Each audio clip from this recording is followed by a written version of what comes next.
Hi, and welcome back to us sitting on the couch talking about marketing and other related topics.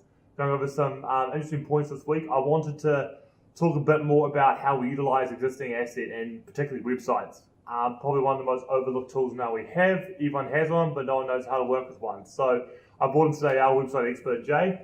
He's our conversion rate guy, and he is the one who makes your websites tick, keeps people on them, and keeps people converting. So I wanted to get some ideas from him around how you can make your website convert better and some quick wins that you can implement off the bat that are going to help you really succeed. Cool. So first question, when identifying the key conversion points on your website, what are the first things that you consider? So typically, I'll go to Google Analytics, figure out what the top 5 pages are. Nice. From there, look at bounce rates and exit rates. Typically, if we have very high bounce rates, people aren't, when they get to the page, the page isn't satisfying what they were looking for. Yeah. And the exit rate is people that visit the page, go through it, and don't have a next step. Nice. So those are typically the two main ones we look at after we see which are the top pages that people visit. Awesome. Cool. So what are some quick, easy wins / rules to implement that will kind of generate you that instant return? Quick and easy ones.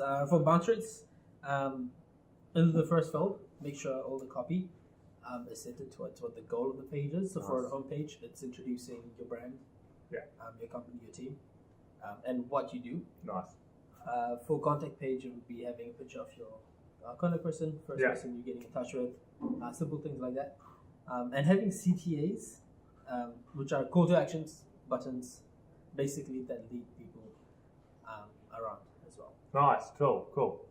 And how do you track and measure the performance of your changes and then optimize on them once they've kind of already been implemented and you've had them running there for week, month, quarter, whatever? Cool. So typically what we'll do is look at the baseline, which is, as I mentioned before, top 5 pages, bounce rates, and exit rates for, let's say, the month prior of the changes. Create the changes, and then monitor it for the next month.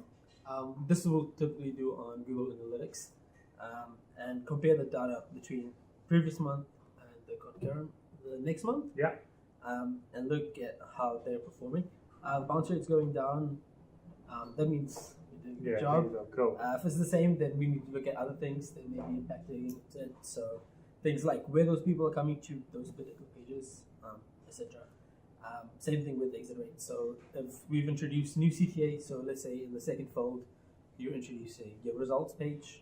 Or creating a pathway to the results page that might not be the right way to go, for example, and swapping out something different for the second fold.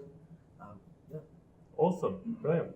Well, probably all I need to ask you today, that gives us so much to go away with, which is awesome. So just to kind of recap of some of those key points, with your website, make sure that everything you're doing is data backed. I think that's a really key underlying message here.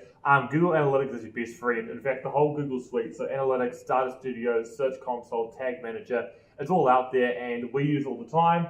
Jay's become a really expert in that, and that's our way of kind of breaking down, like you said, bounce rate, exit rates, looking at where your folds are on your website. So when people are coming on, what's the first thing they're seeing? Is that page's message being communicated clearly? Is it driving towards the goal of what that page is supposed to achieve? Making sure that those things are in place.